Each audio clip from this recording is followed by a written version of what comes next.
Good morning, everybody. It's your girl Miracle Sims, and you're listening to God, Sex, and Love. Your daily dose of inspiration and juice. It is June the 29th, 2023. And today the topic is the Prude and the Prudent. Good morning, everyone. Good morning. It is Thursday. I hope that you all had a great day yesterday. Mine was just fine. Mine was kind of low key yesterday. A couple of things didn't necessarily go the way I had thought it was going to go. But we can talk about that later.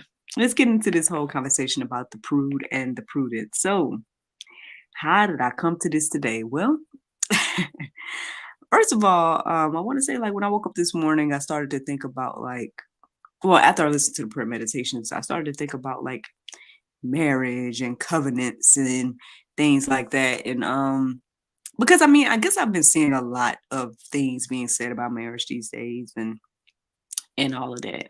So I was thinking that maybe I was going to kind of, I don't know, if address some of the stuff that I've come across, or maybe just see what the Lord had to say about these things and whatnot. But yeah, so I basically a deep dive into looking into covenants in general, because that was an interesting thing that I studied this morning. And then just starting to read verses centered around marriage and covenants and whatnot as well. Ultimately, I came across, I believe it was Proverbs 19 and 14, which I'm going to share in a moment. And that is what led me to go deeper about this conversation or the words prude, prudent, and things of that nature. And I found it to be interesting. So, when I first looked up the definition of prude, this is what the definition says. It says a person who is or claims to be easily shocked by matters relating to sex or nudity. And I said, okay, well, interesting. This is what I'm more familiar with when I hear the word prude. But then when you hear this verse about prudent, which I know prudent and prude is different. But when I read the verse about prudent, ultimately it did make me think about prude. And it was talking about a prudent wife and things like that. And I was like, okay, because usually, again, when I hear this word prude, it's in a negative connotation. Even one of the definitions of stuff I came across this morning was mentioning that, it's usually an insult and things of that nature. But just like everything else in the world, man, the Bible tells us the complete opposite, okay? For some reason, when I looked at the definition of prude this morning, I just was like, it didn't resonate with me. So I just happened to look in to see what a biblical definition of prude would be. And this is what I came across, not necessarily a definition, but it's something that was mentioned in an article that is in the Go Deeper section that you guys can check out on your own. But basically, this was the way that the author of the article described prude. And she said, being prude means you are wise, well-disciplined, teachable, thoughtful, morality practicing person on a mission to claim his or her inheritance in the kingdom of Christ and God. So after coming across that definition, obviously, again, maybe that was another thing that solidified the conversation to me this morning. Because ultimately, again, it just shows the contradiction of the world. It shows the contradiction of like anything the Bible says, the world tries to tell us the complete opposite and tells us that it means the complete opposite and things of that nature. Actually, I'm starting to wonder how many other words and definitions are like switched around in that way and changed and whatnot. I know that's one of the things that's issues these days. They're like, people like, oh, you're trying to change the definition of this word or that word, X, Y, and Z. Well, obviously it's been going on. Look, that as the word said, there's nothing new under the sun, So that was interesting to come across this morning. But then again, what led me to all of this was the word prudent. And this is what the definition says. It says, acting with or showing care, thought for the future. So again, both of these words, prudent and prude, or prude and prudent, right? They both seem to reflect something positive. But again, just the thought of prude and everything like that has always been, again, had a negative connotation. So let's get into these Bible verses and share what the Lord has shared with me this morning. So the verse that led me to all of this again was Proverbs 19:14. It says, house and wealth are inherited from fathers, but a prudent wife is from the Lord. So I was like, okay, that sounds interesting. Let me go deeper about this word prudent. And then that's what led me to all of the things I just shared with you guys.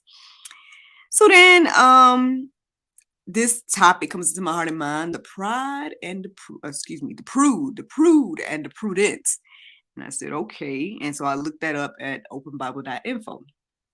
So I went there, I just plugged in the pride and the prude, the prude and the prudent. Obviously it was inspired by the Pride and Prejudice, that title. That's why I keep almost saying it. But anywho, I plugged that in. And so this is where I got some of these verses right here.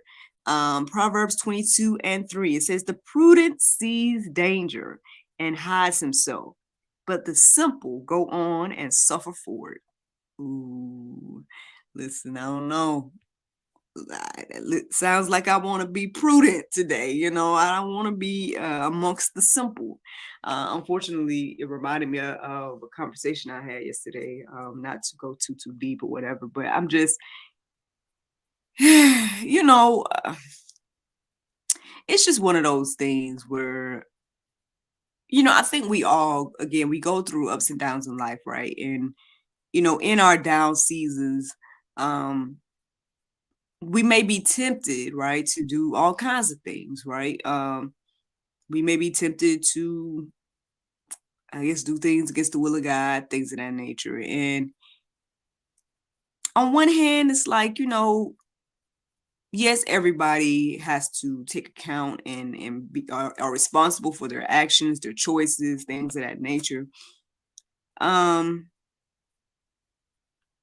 then I guess it's like on the flip side, it's like, well, are we not thinking about like whatever the consequences may be? I mean, that's one thing I will say about my upbringing, that I will commend my family, or my mom in particular, right, on teaching me, right, to learn from other people's mistakes, and to, for whatever reason, I went through life like approaching different like issues or temptations or whatnot. And I'm not trying to sit here and act like I'm perfect. You know what I mean?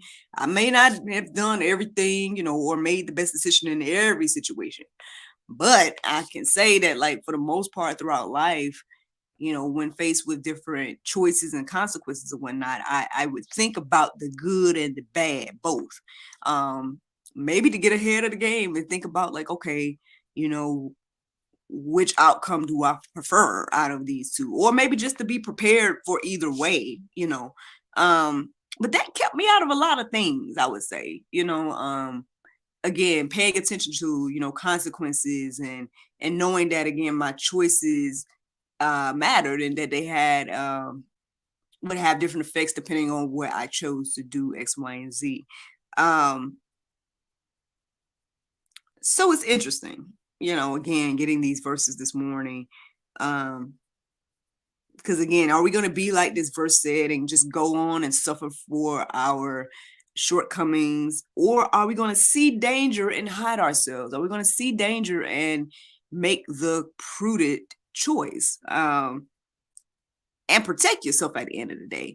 This once again reminded me of the sermon from Sunday that the pastor reiterated, and I guess I'll share on here again, that a lot of times God's best way to protect us, or best form of protection, is prevention, and sometimes you get that little foresight ahead of time about like what this or that effect could have or whatnot on you or your life, X, Y, and Z. And so it's just something to think about this morning. I guess when faced with choices and different things like that, especially things that, I guess danger seen and unseen and whatnot. But let's keep going. So then we got Proverbs 14:15. It says, the simple believes everything, but the prudent gives thought to his steps. Y'all, there are plenty of verses like this in that section. Honestly, there were so many again that I just was like, y'all just go to openbible.info and plug in the name of today's topic, and y'all can find all the different verses that I found that are reiterating these two things that I just shared. It seems to me that it's more beneficial to make the prudent choice. Even if people try to, again, call you a prude or whatever the case is, even if people see it as a quote unquote negative thing, it just seems to be the wise decision to, again, make the prudent choice. And again, if you guys need to be reminded of what that means, you guys can go deeper and look up the definitions yourselves, or just play this name back to be reminded of what prude and prudent means. And, don't let the enemy basically trick us and fool us into thinking that being this way and doing these things and protecting yourself at the end of the day is a negative thing. And I guess, man, that's the juice. Ultimately, that's the juice this morning. Now, the Bible verse of today is Isaiah 26:3.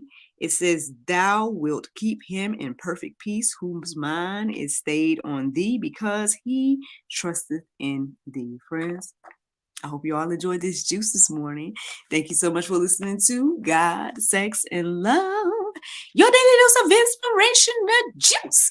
I pray you guys go forth and have a wonderful day, and I look forward to talking to you all tomorrow, if the Lord's will. Bye-bye.